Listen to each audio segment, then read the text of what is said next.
Okay. So this is me, and I'll just quickly, I know in the interest of time, I won't take too much time away from dinner. This is a huge topic, so I'll just focus on a few things. The first thing to say is at the National Cancer Center in Singapore, my former boss, Professor Su, had actually initiated MDTs a long time ago. And this is the way we treat HCC in the National Cancer Center. And we have a group of people who are all in the same room. And to this day, as Professor Gassan will know, Professor Pierce Chow leads an MDT every Friday at NCCS as well. So we continue to treat HCC this way with multiple specialists here. But just very quickly, again, you've heard the talk by Professor Gassan that those of us who are old enough will remember the days when hepatologists would give doxorubicin, or sometimes we would have given FOLFOX, and I think in China they sometimes still do that. But really there wasn't a lot of treatment for HCC 25 years ago. And I think remarkably, the SHARP trial showed us in, I think, 2008, that there was a possibility of improving outcomes and survival in HCC. The REFLECT trial, which is a non-inferiority study with lenvatinib against sorafenib, showed that you can give a drug which is actually quite one of a favorite TKI of mine, better progression-free survival. BRAVE 150, you've heard already. And of course, the COSMIC wasn't a positive study, but Himalaya, a trial that, of course, Professor Gassan was first author of in the New England paper. And later on, he also talks about the other studies, CheckMate 90W, which was just recently published, and the CARES trial from China, and then Apollo as well from China. And then in locally advanced setting, you see two trials, EMERALD-1 and LEAP-0112. The EMERALD-1 did show a positive outcome with, unfortunately, with some toxicities. So I'm just going to very quickly show you what these things look like. So compared to 25 years ago, you have a lot of options and a lot of opportunities. And of course, immune checkpoint inhibitors lead the way in the first-line setting, and to some extent, the second-line setting as well. So here, of course, is in BRAVE 150, and this trial was actually presented at ESMO Asia in 2019 for the first time, and of course published with Richard Finn as a first author in New England in 2020. And this is where you see that just after Professor Cheng An Lee's presentation in Singapore, we took him out for lunch. And Gassan will know these people. Stephen Chan is there, Xu Qin is there, Chu Sipin, and we took him out for lunch to celebrate the historical occasion in 2019, a strong positive survival and progression-free survival, response rates that were actually way better than sorafenib, and this is in a first-line setting. And here, of course, Professor Gassan's study in the Himalaya, published in 2022 in New England. Again, you see that long tail, and as he said, in Berlin, I think you have extended that long tail beyond 5 years. It's not a hard regimen to give. So it's tremi-durva in the first dose, and then after that, it's just durva beyond that. The problem in Singapore is that this was an extremely costly regimen until it just got recently approved a couple of months ago, and in our cancer drug list. So it's a lot cheaper now than it used to be last year. CheckMate 90W, of course, was recently published also in the Lancet, and the first author is there, Thomas Yao, who's a friend of mine. And in CheckMate 90W, what you see is rather interesting, and I will ask Gassan this over dinner, is that why do you see an early dip of the ipi-nivo arm before you see a positive outcome? Is that because there are more deaths in the early setting of giving ipi-nivo than later? But as you see, with over the time, you can see the survival benefit continues to widen, and you do have very strong survival benefit.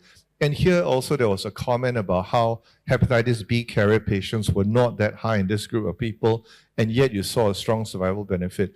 I think the issue of Hep B positive patients is still uncertain. I mean, in Singapore, 70% of all HCCs are Hep B positive. I believe this data is similar to Taiwan, Korea, and China as well. I know in Japan it's more Hep C. The question now is whether virally driven HCC has a better outcome to immune checkpoints. It's not clear, but there is a lot of interesting science behind it. So here you see all the positive data stacked up against each other. So in BRAVE 150, it's 19 over months versus 13 over months. In a Himalaya, you see that data as well. Yes, it looks a little bit less, 16 point something versus 13 point something. but they have perhaps the only beyond 5-year survival data that's been reported. And again, Checkmate 90W, you see even better results, 23 versus 20. So what you see is that 20 months is quite unusual for sorafenib or lenvatinib. I think that's probably because there are better second line and even beyond second line treatments now for HCC, and the management of HCC has become so much better than before. So what about patients who have autoimmune disease?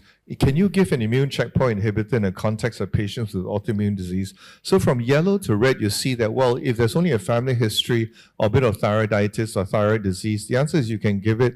It's all based on a risk-benefit analysis. But if you move all the way to the right side in red, if the patient has autoimmune neurological disease or had solid organ transplant, I think the answer is you try not to give immune checkpoint inhibitors for HCC because you then run the risk of running into severe problems. So this is where we can make a decision based on your own clinical judgment. And then what about bleeding? As Professor Gassan has said, you tend not to give patients with varices atezo-bev, and this is really in the context of atezo-bev. But there are people who can give, if it's banded already, you can actually consider atezo-bev if you believe that the risk is not high. But if you go all the way to the right side and you see ruptured HCC, which happened to a patient of mine 2 weeks ago, you try not to give atezo-bev again. And if you see very severe esophageal varices that's not banded, you wouldn't want to give atezo-bev as well. So these are some of the considerations with high risk of bleeding. Very quickly, of course, this was actually a slide by David Pinato from the UK, who presented this data at ESMO Asia last year. The very fact that you have varices at pre-treatment is not an absolute contraindication. We all watch this space very carefully. If you abandoned a patient and the varices wasn't very severe, we do sometimes consider giving atezo-bev. But now that you have STRIDE, you might consider separately. And now you have 90W, you might also consider that separately.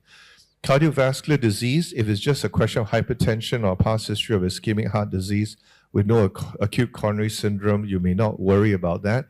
But when you have a severe stroke or congestive heart failure, don't even think about giving IO therapy or anti-angiogenic therapy as well. So real-world data, Child-Pugh B, which is a common problem.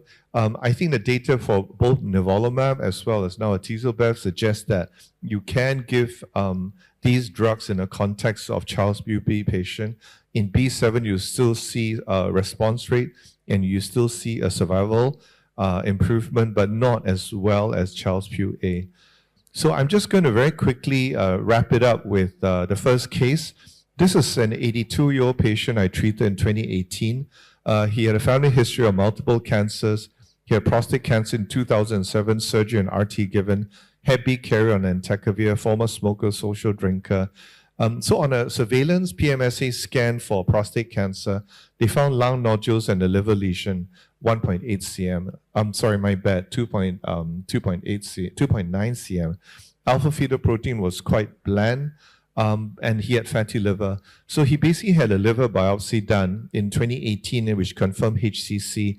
He's 82 and he runs 10 kilometers a day. It's crazy. I don't run 10 kilometers a month. Then he was recruited into Embrace 150. He started treatment in 2018 December. This was the lesion, I believe it's 2.9 cm. This was where the liver biopsy was done to confirm HCC. And then, so we actually recruited him and he ended up on a atezo-bev arm. And if you can imagine, 2018 and 2019 was the beginning of COVID-19 pandemic. So you see, this is how we treated him. We were all sort of gowned up. And the clinical trial in Brave 150 continued to proceed in spite of COVID-19. So here you see he had mild fatigue, he had no immune-related AE, he had some hypertension, which we had to give 2 drugs for, atacant and amlodipine. His treatment-related hypertension got better. And in October 2020, he developed grade 3 proteinuria. Based on the trial protocol, he had to drop 2 doses of BEV. We saw an endocrinologist or referred him to an endocrinologist. He was given Invokana, which is a diabetic drug to reduce proteinuria. And in fact, it did, so we continued BEV as well. We told him to stop running before he has his urine test because we know running can increase proteinuria. And he carried on with his treatment all the way until the end of the treatment timeline. Just bear in mind that the presence of proteinuria is actually a positive prognostic factor for patients who are taking atezolizumab. So the lesion actually got smaller, and the lung lesions went into near complete remission.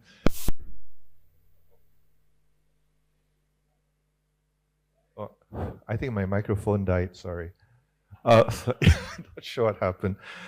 So in 2024 and 2025, so this is what happened. So, if you remember, in 2018, he started treatment. So I just wanted to share with you that Roche said, well, he had such a great response. You can just keep giving atezolizumab free of charge. And I think at that time, nobody knew how long or what duration to give atezolizumab for. So in 2023, his lesion got a little bit bigger. His lung lesion remained stable. So can you imagine, by February 2024, he had 80 cycles of atezolizumab. So this was a guy who was 82 years old at 2018. So by 2024, so that's like 4. So he would have been more than 85 years old. We offered him RFA. And of course, when you give him RFA for that liver lesion, because the lung lesions all completely disappeared, he would be off trial. And he said, look, at first he didn't want to do it, but eventually we did give him RFA, I believe. And by June 2025, after the RFA, he still remains in complete remission, and I still see him every 6 months now. And remarkably, at 86 years old, he continues to run every day. So it's been quite amazing. It's quite an amazing story. It's an amazing story from the point of view that this is an older guy. He is hypertensive. And he was able to tolerate atezolizumab, and he went into complete remission. Of course, we had to give him RFA for the local lesion, but this was a really interesting and very gratifying case for all of us to treat HCC to treat. The case number 2, and this is my last case, so bear with me. So this is a case of a Singapore patient as well, a younger guy, 64, retired banker, non-smoker. So that's just a picture of the banking district in Singapore. He's MAFLD, MASH, Hep B positive, the usual hypertension, hyperlipidemia, etc. He was found to have poorly differentiated HCC, and then after resection, and then the AFPs started to rise from 13.2 to 63.3, and then you found a lot of lesions in his liver after that. He had no portal vein invasion, Charles-Pugh A5. He was given a lot of things, so we started with atezolizumab, and the alpha-fetoprotein continues to rise. So I think if you see a rise in alpha-fetoprotein early on atezolizumab and other kinds of IO, you know it's bad news already. And he had profound fatigue. This was quite interesting for me to see. He had profound fatigue on atezolizumab, and fatigue has actually been reported as a poor prognostic marker of HCC. By 2023, we quickly switched him to Lenva at 6.8 milligrams. He's 64 kilos. But then in spite of like 1 or 2 months of Lenva, his disease still continued to progress. He was getting symptomatic from abdominal discomfort. So I have to qualify this in front of world leaders in HCC like Ghassan, is that we switched him to capecitabine and thalidomide because, this guy is retired. He is not financially strong. And we actually published a paper more than 10 years ago in American Journal of Clinical Oncology using CAPE and thalidomide, bearing in mind that there was a multi-center trial with CAPE and bevacizumab in BJC. So the reason is this is actually very cost-effective, and we do sometimes treat patients with CAPE thalidomide in this setting. Whoops. Later on, he was referred for Y90. He was too hypovascular for that. And then we started him on cabozantinib at a low dose. He was quite fatigued and quite symptomatic by then. And here you see, what is amazing is that, and I don't know the answer to this, and I wish we had a biomarker to tell us, is that he responded to cabozantinib when he failed every other treatment. And if you all don't know, cabozantinib trial in the refractory setting for HCC, Ghassan was also the lead author of that New England paper. And, it's, if I'm not wrong, it's an AXL, MET, and VEGF receptor 1 to 3 inhibitor. In fact, he did tolerate cabozantinib at low doses, and he remained well, but alas, with poorly differentiated HCC, he eventually demised. So my last slide is to talk about AFP. And really, in the setting of AFP, if you see a response by 6 weeks with AFP, you know you're in a good place. And even with the non-IO trials, a raised serum alpha-fetoprotein baseline is related to poor prognosis with TKIs as well. Just now, we had a good education about all the ALBI scores and LIRAD score. And the CRAFTI score is really a combination of CRP and AFP as a biomarker of therapeutic response. And of course, Professor Gassan talked a lot about bridging and downstaging, and that's really a talk all by itself, and curative conversion as well. But a lot of systemic therapies are now going into the intermediate state HCC setting.